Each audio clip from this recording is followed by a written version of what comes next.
వాళ్ళు చేసిన మోసాలకు ఇబ్బంది. ఎందుకు ఇబ్బంది అంటే మీకు వాళ్ళు మోసాలు చేశారు, ఇంట్లో కూర్చుంటారు, బయటికి రాకుండా మరి వాళ్ళు గుర్తించరు కదా. ఆ రూపంగా బయటికి రావాలని ఒక తప్పంతాలు వేస్తాంటారు తప్ప, కానీ రెండోది అయితే లేదు. ఆడు ఎక్కిన తర్వాత 5 సంవత్సరాలకి సంవత్సరానికి 250 రూపాయలు పెంచాడు పెన్షన్. మేమేటి చేసాం, ఒక్కసారే 4,000 రూపాయలు పెట్టి పాత 3,000 రూపాయలతో 7,000 రూపాయలు ఇచ్చాం. వికలాంగులకు 6,000 ఇచ్చాం. కిడ్నీ పేషెంట్ 15,000 రూపాయలు ఇచ్చాం. ఇంకా మా మేనిఫెస్టోలు 6 పెడితే ఇప్పుడు అదనంగా 4-5 పెట్టాం. పోలవరం ప్రాజెక్ట్ కానీ, లేకపోతే ఇప్పుడు రైల్వే జోన్ కానీ, ఇప్పుడు ఇలాంటివన్నీ అప్పుడు అవతరిసాయి ఇవన్నీ ఇప్పుడు వచ్చి పెట్టి అభివృద్ధి. ఇప్పుడు అమరావతి కానీ, అమరావతి పొజిషన్ ఇప్పుడు ఎలాగొంది. అప్పుడైతే ఈ రాష్ట్రంలో మనకి రాజధాని లేని రాష్ట్రం ఏదంటే ఆంధ్రప్రదేశ్. లేకపోవడానికి కారణం ఏంటంటే రాష్ట్రం విడిపోయిన తర్వాత ఇంక వాడు చూపించింది, వాడు చేసింది అత్త ఎజెండాలో ఏ జెండా కనిపించదు ఆంధ్రప్రదేశ్లో, ఈ ఉమ్మడి కుటుంబం తప్పించి. వాళ్ళు ఆత్మలు పరిశీలించుకుంటారు అంటే, ఎందుకంటే వాళ్ళు చేసిన తప్పుడు పనులకి వాళ్ళు చేసిన అది బాబు గారు చెప్తుంటే ఈ విశాఖపట్నంలో ఉన్న స్థలాలల్లో తాకట్టు పెట్టేసి ప్రజాప్రతినిధులు అంటే స్థలాలు కాపాడాకి, రాష్ట్రాన్ని కాపాడాకి, రాష్ట్ర ప్రజల అభివృద్ధి చేయడానికి తప్పగానే ఉన్ని వస్తువులు తాకట్టు పెట్టడా కాదు. ఎవరిదా వస్తువు, ఎవరు పెట్టడానికి ఏంటి? వాళ్ళ సొత్తు కాదు కదా, వాళ్ళ సొంత ఆస్తులు కావు కదా, ఇది గవర్నమెంట్. అది ఆ బ్యాంకులు కూడా ఆ టైంలో వాళ్ళ తాకట్టు పెట్టుకుంటే అది ఇబ్బంది పరిస్తే కదా. ఇప్పుడు ఎవరికి పిలుస్తారు? ఆయన ఓడిపోయాడు, ఈ డబ్బు ఎవరిస్తారు? ఆ స్థలం ఎవరికి పిలుస్తారు? ఏ గవర్నమెంట్ చెందుతుంది? ప్రజలు గెలిపించి ప్రజా అభివృద్ధి చేస్తాను కోరుకుంటారు తప్పగానే ప్రజల తాలూకు ఆస్తులు తాకట్టు పెట్టి ఇచ్చేసిన వాడికి లేదు కదా.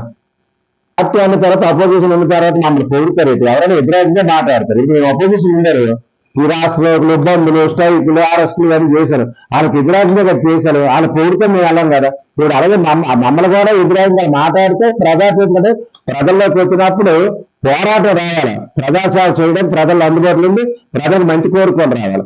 మంచి కోరుకొని రానప్పుడు ఇంకా ప్రతిపక్షమే కాదు కదా, ప్రతిపక్షం లేదు. 11 సీట్లు వచ్చినప్పుడు ఎవరో ప్రతిపక్షం ఇస్తారు, 18 సీట్లు అయితే ప్రతిపక్షం లేనప్పుడు 11 సీట్లకి ఏం ప్రతిపక్షం ఉంటుంది?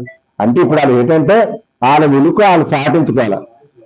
ఎందుకంటే మరి ఇప్పుడు ఇంట్లో కూర్చొని ఉన్నారు కదా, ఎవరు తెలుస్తుంది ఏ పార్టీ ఏదైనా? పార్టీ ఓడుతుంది కాబట్టి ప్రజల్లోకి వస్తే వాళ్ళు గుర్తించారు ప్రజలు. లేకపోతే వాళ్ళ నాయకులు కానీ వాళ్ళ కార్యకర్తలు వాళ్ళ గుర్తించే పొజిషన్ ఉండదు కదా. వాళ్ళ దక్షిణలో కాదు, మొత్తం ఆంధ్రప్రదేశ్ మొత్తం మీద మీటింగ్ పెట్టుకున్న ప్రజలకన్నా ఒక నిర్ణయం వచ్చారు. వీరి పరిపాలన బాగులేదు, ఇది రాక్షస పరిపాలన, ప్రజా పరిపాలన కాదు, వీరికి ఉంటే ప్రాణానికే నష్టపరియాలు.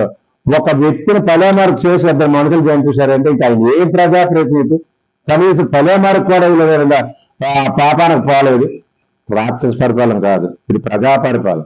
వాళ్ళు ఎవరో బంద్ చేస్తే అరెస్ట్ చేయించడము, లేకపోతే హౌస్ అరెస్ట్ చేయడము, లేకపోతే కట్ట చర్యలు తీసుకొని రాత్రి 2 గంటల మినిస్టర్లు అరెస్ట్ చేయడం, అలాంటి పరిస్థితి అయితే నారా చంద్రబాబు గారి ఆత్మలో అది కలగదు, అది రాదు. అలాగే ఉన్నట్టయితే వాళ్ళు ప్రజల్లోకి రాలేరు, ధర్నాలు చేయలేరు, బంధువులు చేయలేరు, ఈ కార్యక్రమాలు చేయలేరు, కట్ట చర్యలు తీసుకోవాలనుకుంటే.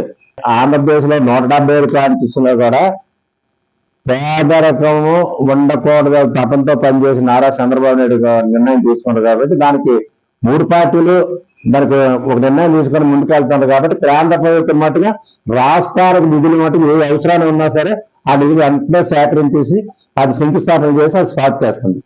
1,300 కోట్లు అప్పులో ఉంది రాష్ట్రము. అప్పు చేసి సరిపోయింది సీఎం, మాజీ సీఎం. అలాంటిది ఈ అప్పులు తీర్చాలా, ప్రజలకి ఈ నిధులు సేకరించాలా, పెన్షన్స్ ఇవ్వాలా, ఇల్లు ఇవ్వాలా, లోన్స్ ఇవ్వాలా, నిరుద్యోగ జాబ్ ఇవ్వాలా, ఇవన్నీ చేసి వెళ్తే కార్యక్రమం రాబోయే రోజుల్లో వీళ్ళందరికీ ముందుకెళ్ళాలి ఒక తపంతో బాధ్యతగా ఆ నిర్ణయం తీసుకునే వ్యక్తి ఏదంటే నారా చంద్రబాబు నాయుడు గారు. పవన్ కళ్యాణ్ గారు కూడా చెప్పారు, ఇలాంటి వ్యక్తి రాష్ట్రానికి అవసరం. 15 సంవత్సరాల వరకు ఇంక ఈ రాష్ట్ర పరిపాలన నారా చంద్రబాబు నాయుడు గారు సీఎం అయితేనే రాష్ట్ర ప్రజల అభివృద్ధి అవుతారు, రాష్ట్రం అభివృద్ధి అవుతుంది.